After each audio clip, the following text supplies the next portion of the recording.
Navodaya channel में सबका स्वागत है। सबको ओम शांति।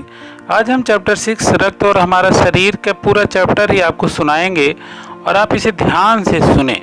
आप इसे कुछ काम करते हुए भी सुन सकते हैं, तो ये आपके लिए बहुत उत्तम है। दिव्या अनिल की छोटी बहन है। वह तो शुरू से ही कमज़ोर है, लेकिन इधर कुछ दिनों से हर समय थकान महसूस होती है। मन किसी काम में नहीं लगता, भूख नहीं लगती, भूख पहले से भी कम हो गई है। अस्पताल से डॉक्टर ने देखा, कहा लगता है दिव्या के शरीर में रक्त की कमी हो गई है, जांच कराकर देखते हैं। यह कहकर उन्होंने दिव्या को रक्त की जांच के लिए पास के एक कमरे में भेज दिया। वहां अनिल को अपनी ही जान पहचान की डॉक्टर दीदी दिखाई दी। डॉक्टर दीदी ने कहा, कहो अनिल कैसे आना हुआ। अनिल ने बताया कि डॉक्टर ने दिव्या को खून जांचने के लिए आपके पास भेजा है।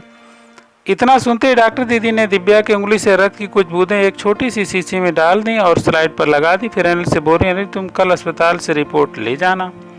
अगले दिन अस्पताल पहुंचकर अनिल ने डॉक्टर दीदी के कमरे के दरवाजे पर दस्तक दी। भीतर से आवाज आई, आ जाओ। अनिल ने कमरे में प्रवेश किया तो पाया डॉक्टर दीदी सूक्ष्मदर्शी द्वारा एक स्लाइड की जाँच कर रही थी। दीदी के इशारे से वह पास रखी कुर्सी पर बैठ गया। स्लाइड की जांच पूरे होने पर डॉक्टर दीदी ने साबुन से हाथ धोए और तौलिए से पूछती हुई बोली, अनिल दिव्या को एनीमिया है, चिंता की कोई बात नहीं, कुछ दिन दवा लेगी तो ठीक हो जाएगी। अनिल के मन में जिज्ञासा हुई। वह बोला, दीदी एक सवाल पूछूं? हाँ हाँ क्यों नहीं, डॉक्टर दीदी ने कहा। एनीमिया से आपका क्या मतलब है दीदी? उसने पूछा। यह जानने के लिए तुम्हें रक्त के बारे में जानना होगा, डॉक्टर दीदी ने कहा। फिर बोली, अनिल देखने में रक्त लाल द्रव के समान दिखता है, किंतु इसे सूक्ष्मदर्शी द्वारा देखें तो यह भानुमति के पिटारे से कम नहीं। मोटे तौर पर इसके दो भाग होते हैं। एक भाग वह है जो तरल है, जिसे हम प्लाज्मा कहते हैं। दूसरा वह जिसमें छोटे बड़े कई तरह के कण होते हैं, कुछ लाल, कुछ सफ़ेद और कुछ जिनका कोई रंग नहीं, जिन्हें बिंबाणु प्लेटलेट कण कहते हैं। ये कण प्लाज्मा में तैरते रहते हैं। इतना कहकर डॉक्टर दीदी ने सूक्ष्मदर्शी के नीचे एक स्लाइड लगाई, उसे फोकस किया और बोली, देखो अनिल, सूक्ष्मदर्शी द्वारा जो कण तुम्हें दिखाई दे रहे हैं ये हैं लाल रक्त कण। स्लाइड देख मानो आश्चर्य से उछल पड़ा अनिल। रक्त के बूंद में इतने सारे कण, इसकी तो वह कल्पना भी नहीं कर सकता था। वह बोला, इन्हें देखकर तो ऐसा लगता है मानो बहुत सी छोटी छोटी बालूशाही रख दी गई हो। हाँ दीदी बोली, लाल कण की बनावट में बालूशाही की तरह ही होती है, गोल और दोनों तरफ अवतल, यानी बीच में दबे हुए। रक्त की एक बूंद में इनकी संख्या लाखों में होती है। यदि हम 1 मिलीमीटर रक्त लें तो इसमें हमें 40 से 55 लाख कण मिलेंगे। इनके कारण हमें रक्त लाल रंग का नजर आता है। ये कण शरीर के लिए दिन रात काम करते रहते हैं। सांस लेने पर साफ हवा से जो ऑक्सीजन तुम प्राप्त करते हो, उसे शरीर के हर हिस्से में पहुंचाने का काम इन कणों का ही है। इनका जीवन काल लगभग 4 महीने होता है। 4 महीने के होते होते ये नष्ट हो जाते हैं, लेकिन एक साथ नहीं, धीरे धीरे, कुछ आज, कुछ कल, कुछ अगले दिन।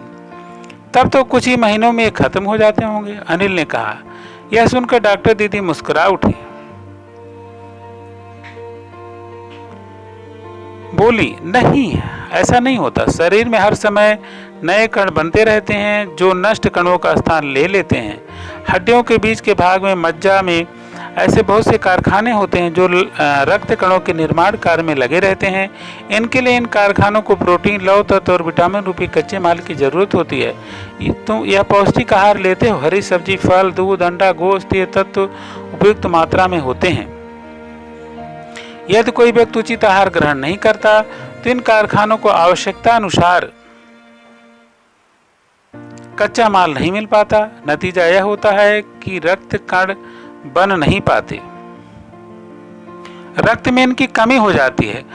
लाल कणों की इसी कमी को एनीमिया कहते हैं। तो क्या संतुलित आहार लेने मात्र से हम एनीमिया से बचे रह सकते हैं? अनिल ने सवाल किया। दीदी बोली, हाँ यह कहना काफी हद तक सही होगा। यह तो एनीमिया बहुत से कारणों से हो सकता है, किंतु हमारे देश में इसका सबसे बड़ा कारण पौष्टिक आहार की कमी है। इसके अलावा इस रोग का एक बड़ा कारण है पेट में कीड़ों का हो जाना। ये कीड़े प्रायः दूषित जल और खाद्य पदार्थों द्वारा हमारे शरीर में प्रवेश करते हैं, अतः इनसे बचने के लिए आवश्यक है कि हम पूरी सफाई बनाए गए खाद्य पदार्थ ही ग्रहण करें। भोजन करने से पूर्व अच्छी तरह से हाथ धो लें और साफ पानी ही पिएं। और हाँ, अनिल एक किस्म के कीड़े भी हैं जिनके अंडे जमीन की ऊपरी सतह में पाए जाते हैं। इन अंडों से उत्पन्न हुए लार्वे त्वचा के रास्ते शरीर में प्रवेश कर आंतों में अपना घर बना लेते हैं। इनसे बचने का सहज उपाय है कि शौच के लिए हम शौचालय का ही प्रयोग करें और इधर उधर नंगे पैर न घूमें। दीदी, यह तो बहुत ही महत्वपूर्ण बात बताई आपने, अनिल बोला। वह पल भर सोच में पड़ गया।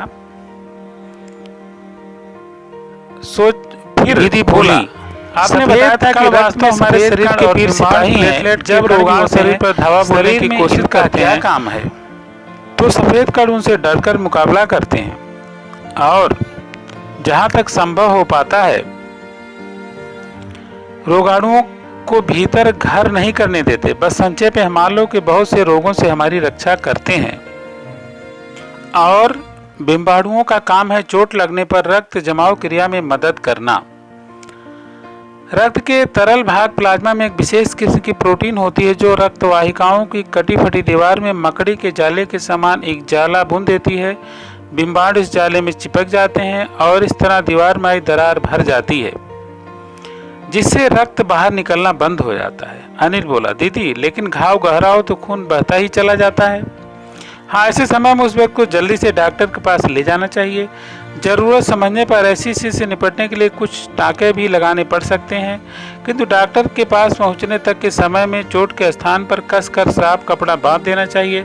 दबाव बढ़ने पर रक्त का बहाव कम हो जाता है जो उस व्यक्ति के लिए काफ़ी लाभप्रद सिद्ध हो सकता है, किंतु अगर बहुत अधिक रक्त बह जाए तो उसे रक्त चढ़ाने की जरूरत भी पड़ सकती है, दीदी ने समझाते हुए कहा। अनिल ने कहा, क्या ऐसे समय में किसी भी व्यक्ति का खून काम आ सकता है? दीदी बोली, अनिल हर किसी का रक्त एक सा नहीं होता। कुछ विशेष गुणों के आधार पर रक्त को 4 मुख्य भागों में बांटा गया है। जरूरतमंद व्यक्ति के रक्त समूह की जांच करने के बाद उसे उसी रक्त समूह का रक्त चढ़ाया जाता है। लेकिन जरूरत के समय यदि उस रक्त समूह का कोई व्यक्ति मिले ही नहीं, तब? अनिल ने पूछा। ऐसी आपात स्थिति के लिए ब्लड बैंक बनाए गए हैं। प्राय हर बड़े अस्पताल में इस तरह के बैंक होते हैं जहां सभी प्रकार के रक्त समूह का रक्त तैयार रखा जाता है, किंतु उन ब्लड बैंकों में रक्त का भंडार सुरक्षित रहे, इसके लिए आवश्यक है कि हम समय समय पर रक्तदान करते रहें। दीदी ने कहा, क्या मैं भी रक्तदान कर सकता हूँ? अनिल ने पूछा। नहीं, अभी तुम छोटे हो। 18 वर्ष से अधिक उम्र के स्वस्थ व्यक्ति ही रक्तदान कर सकते हैं। एक समय में उनसे लगभग 300 मिलीलीटर रक्त ही लिया जाता है। प्रायः समझा जाता है कि रक्तदान करने से कमजोरी आय हो जाएगी, किंतु यह विचार बिल्कुल निराधार है। हमारा शरीर इतना रक्त तो कुछ ही दिनों में बना लेता है। वैसे भी शरीर में लगभग 5 लीटर खून होता है। इसमें से यदि कुछ रक्त किसी जरूरतमंद व्यक्ति के लिए जीवन दान बन जाए तो इससे बड़ी बात क्या होगी? दीदी समझाते हुए बोली। फिर तो बड़ा होने पर मैं नियमित रूप से रक्तदान किया करूंगा, अनिल ने कहा। शाबाश अनिल, डॉक्टर दीदी ने अनिल की पीठ ठोंकते हुए कहा। यतीश अग्रवाल द्वारा लिखित इस पाठ को आपने सुना, जो कि बहुत ही बुद्धिमानी से उन्होंने लिखा है बच्चों के लिए। और आपको बता दें कि आप इस चैनल को सब्सक्राइब अवश्य करें और सभी दोस्तों को इस वीडियो को